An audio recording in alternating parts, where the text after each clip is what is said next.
இந்த மாதிரி புதுசா கேள்வி கேட்டு என்ன கன்ஃபியூஸ் பண்றவன் பேர் தான் கோதை நாச்சியா. ஏதோ தெரிஞ்சதுக்கு தமிழ்ல கேட்டா சொல்லலாம்.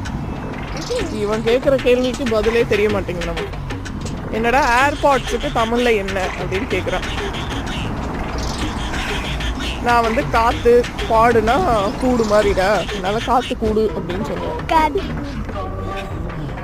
கண்டிப்பா தப்புன்னு எனக்கே தெரியும், பட் இவனை சமாளிக்கணுமே. அதனால நீங்க யாராவது தெரிஞ்சா தயவு செய்து கமெண்ட் பண்ணுங்க, ஏர்பாடுக்கு தமிழ்ல என்ன.